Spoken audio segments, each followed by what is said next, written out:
আমন্ত্রণ গণিতের আরও একটি ক্লাসে টেকনিক ইজি এডুকেশনের পক্ষ থেকে। আজকের ক্লাসে আমরা কয়েকটি নমুনা প্রশ্নের সমাধান করব। প্রথম প্রশ্নে আমরা চলে যাই। নমুনা প্রশ্ন 1 থেকে 4 আমরা সমাধান করছি। প্রথম প্রশ্নতে বলা হচ্ছে একটি সমকোণী ত্রিভুজের দুইটি বাহুর দৈর্ঘ্য, একটা হচ্ছে 12, একটা হলো 13। অপর বাহুর দৈর্ঘ্য কত সেন্টিমিটার হলে ত্রিভুজটি অঙ্কন করা সম্ভব? খুব ভালো করে মনে রাখবা যে আমরা যখন একটা সমকোণ ত্রিভুজ আঁকতে চাই তখন বাহুগুলোর মধ্যে আমরা পিথাগোরাসের যে সূত্রটা আছে, অতিভুজের উপর বর্গ করলে তা লম্ব আর ভূমির বর্গের সমান হবে। অর্থাৎ সমকোণ ত্রিভুজের অতিভুজের বর্গ তা অপর দুই বাহুর বর্গের সমষ্টি সমান হবে। এটা যদি প্রতিষ্ঠা করতে পারি তাহলে সেক্ষেত্রে আমরা সমকোণ ত্রিভুজ আঁকতে পারবো। এখন দুইটা বাহু দেওয়া আছে, কোনটা কি বলা হয় না, দুইটা বাহু আর তৃতীয় বাহু চাইছে। এখানে অতিভুজকে আর বাহুকে, লম্বকে, ভূমিকে এটা মেনশন করে নেয়, আমাদের দরকারও না, এটা লাগবে না। তুমি খেয়াল করো, আমরা চেষ্টা করব যে এই দুইটা বাহুর বর্গ করে অথবা এখান থেকে যে কোনো একটা নিয়ে এর একটা নিয়ে বর্গ করে আরেকটার বর্গের সমান হয়, সেক্ষেত্রে আমরা সমকোণী ত্রিভুজ আঁকতে পারি। তো তোমরা কিন্তু এই জিনিসটা অবশ্যই জানো যে তোমরা এখানে আমরা এই তথ্যটা দেখলেই বুঝতে পারছি যে এই ক্ষেত্রে 12 স্কোয়ার করলে কত হয়, আর 5 স্কোয়ার করলে কত হয়, আর 13 স্কোয়ার করলে কত হয়। এই ডেটা দিয়ে আমরা অসংখ্যবার সমকোণী ত্রিভুজ এঁকেছি। তো এইটা দিয়ে আমি দেখবো যে সমকোণী ত্রিভুজ কীভাবে আঁকা যায়। দেখো, তুমি যদি 12-র উপর স্কোয়ার করো, দেখো 12 স্কোয়ার করো তাহলে পাবা হচ্ছে 144। আর 5-এর উপর যদি স্কোয়ার করো তাহলে তুমি পাবা হচ্ছে 25। এই দুটাকে তুমি যোগ করো তাহলে পাবা হচ্ছে 169। তার মানে এইটা আর এইটার স্কোয়ার করলে আমরা পাচ্ছি 169 যোগফল। এবার তুমি যদি 13-র উপর স্কোয়ার করো তাহলে তুমি পাবা হচ্ছে 169। দেখো মিলে গেল না? এই যে দুই বাহুর বর্গের সমষ্টি তৃতীয় বাহুর বর্গের সমান, তাহলে এই ক্ষেত্রে সমকোণ ত্রিভুজ আঁকা যাবে। মানে এটাই আমাদের অ্যান্সার। তাহলে বাকিগুলো কেন অ্যান্সার না আমরা একটু দেখি। বাকি সবগুলো বাহু দেখো, তুমি যদি এখানে 12-র উপর স্কোয়ার করো, 12-র উপর স্কোয়ার করো, আর যদি ছোটোগুলোর স্কোয়ার করে বড়টার সমান হতে হবে।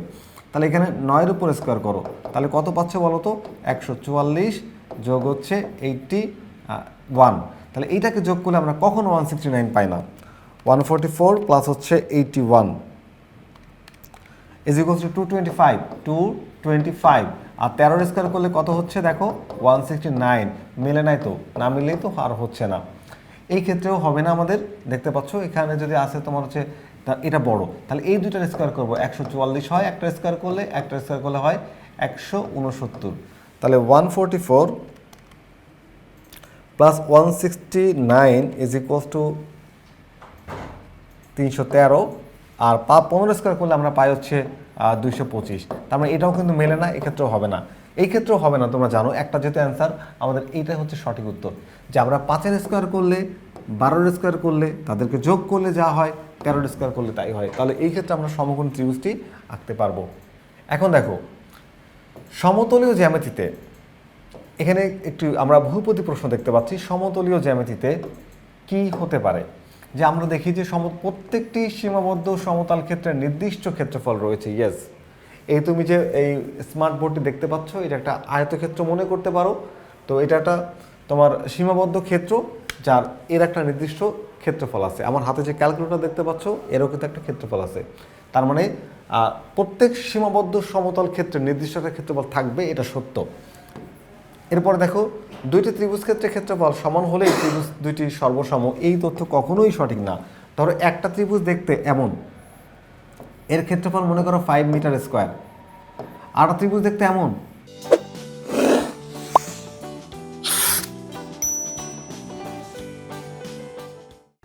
এর ক্ষেত্রফল 5 মিটার স্কোয়ার হতেই পারে। কিন্তু দুইটা ত্রিভুজ কি সর্বসম? না, কোনোভাবেই সর্বসম না। একটাকে আরেকটাকে আর উপর রাখলে কখনোই সমপতিত হবে না। তার মানে এটা সঠিক না। এরপর দেখো, দুইটা ত্রিভুজ সর্বসম হলে তাদের ক্ষেত্রফল সমান, এইটা সঠিক। দেখো একটা ত্রিভুজ মনে করো যে এমন আছে, আরেকটা ত্রিভুজ এমন আছে, এই দুইটার সর্বসমান, এটাকে এটার উপর রাখলে পুরোপুরি মিলে যায়, সেটাকে আমরা বলি সর্বসম। তাহলে এদের ক্ষেত্রফলও যখন পুরোপুরি মিলে যাবে তখন দুইটার ক্ষেত্রফলও সমান হবে। তার মানে ত্রিভুজ সর্বসম হলে তাদের ক্ষেত্রফল সমান, কিন্তু ক্ষেত্রফল সমান হলে সবসময় যে সর্বসম হবে ব্যাপারটা এরকম না। সর্বসম না হয়েও ক্ষেত্রফল সমান হতে পারে। তাহলে আমাদের এইটা সঠিক। তাহলে 1 আর 3 কোথায় পাচ্ছি? 1 আর 3 পাচ্ছি হচ্ছে খতে। তাহলে আমাদের এই কোশ্চেনের অ্যান্সার হচ্ছে খ। যদি আমরা এই চিত্রটাকে দেখি, একটা চিত্র দেখো, পরের চিত্র থেকে আমরা দুইটা কোশ্চেন অ্যান্সার করব। চিত্র এবিসি, ত্রিভুজ এবিসি সমবাহু, আর এডি হচ্ছে বিসি এর উপর লম্ব। তাহলে এবি সমান 2, তার মানে এবি সমান যদি 2 হয়, যেহেতু এটা সমবাহু ত্রিভুজ, এবি সমান 2 হলে বিসি সমান 2 হবে এবং এসি সমানও 2 হবে, যেহেতু ত্রিভুজটি সমবাহু। তাহলে আমরা জানি সমকোণী ত্রিভুজের যে কোনো শীর্ষবিন্দু থেকে বিপরীত বাহুর উপর লম্ব টানলে ওই লম্ব তোমার বিপরীত বাহুকে সমদ্বিখণ্ডিত করে। তাহলে বিসির মান কত বলো তো? 2। তাহলে যেহেতু লম্ব টানছি, তাহলে এই 2 হবে এই পাশে 1 আর এই পাশে 1, খুবই সিম্পল একবারে। আবার তুমি চাইলে হ্যাঁ, এটা আমরা প্রমাণিত পদ্ধতি, শীর্ষবিন্দু থেকে বিপরীত বাহুর উপর লম্ব টানলে ওই লম্ব কী করে? ভূমিকে সমদ্বিখণ্ডিত করে। তাহলে এখানে বিডি হয়ে যাবে 1 সেন্টিমিটার, সিডি হয়ে যাবে 1 সেন্টিমিটার। প্রশ্ন বলা হয়েছে যে বিডি সমান কত? তাহলে বিডি হচ্ছে আমাদের এখানে 1 একক বা 1 সেন্টিমিটার, যে একক যা দেওয়া থাকবে তাই। ওকে, তাহলে আমাদের উত্তর হচ্ছে ক। এর পরের প্রশ্নটি যদি আমরা দেখি, পরের প্রশ্নের জন্য 4 নম্বর প্রশ্ন আমাদের বলা হচ্ছে কি, দেখো যে ত্রিভুজটির উচ্চতা কত। এখন ত্রিভুজটির উচ্চতা তুমি দুইভাবে নির্ণয় করতে পারো। প্রথম পদ্ধতি, আমি তোমাকে সমবাহু ত্রিভুজের উচ্চতার সূত্র দিয়েছি। দেখো, এটা হচ্ছে উচ্চতা, তা এটা হচ্ছে ভূমি, তাই না? তো আমরা সমবাহু ত্রিভুজের প্রত্যেক বাহুকে এ ধরি। কি ধরি? এ, ছোট হাতের এ দ্বারা প্রকাশ করি। তাহলে উচ্চতা নির্ণয়ের সূত্র হচ্ছে √3/2 × a। এই হচ্ছে উচ্চতা নির্ণয়ের সূত্র। এটা অবশ্যই পিথাগোরাসের সূত্র থেকে আসছে। তাহলে √3/2 এর মান কত বলতো? এ হলো বাহুর দৈর্ঘ্য, এই দেখো বাহুর দৈর্ঘ্য 2, তাহলে এখানে 2 দিয়ে দাও। তাহলে 2 আর 2 ঘ্যাচাং করে কেটে দাও, এই দেখো থাকে শুধু √3। এই √3 হচ্ছে আমাদের এই কোশ্চেনের অ্যান্সার, √3। এই হচ্ছে আমি শর্টকাটে, যেহেতু এমসিকিউ টাইপের কোশ্চেন আসলে আমাদের টাইম বাঁচানোটা দরকার, তো সেভাবে করলাম। এখন তুমি চাইলে এটা পিথাগোরাস দিয়েও করতে পারো। দেখো, যখন তুমি লম্ব টানলে তখন এটা 2 ভাগ হয়ে গেল, এটা হচ্ছে 1। তাহলে এটা দেখো সমকোণ অতিভুজের মান জানো, তাহলে তুমি লিখবা হচ্ছে AD স্কোয়ার সমান অতিভুজ স্কোয়ার AB স্কোয়ার মাইনাস হচ্ছে BD স্কোয়ার। কারণ কি, অতিভুজ বাদে বাকি যে কোনো বাহুর মান বের করতে চাইলে অতিভুজ থেকে সেটাকে বাদ দিতে হবে।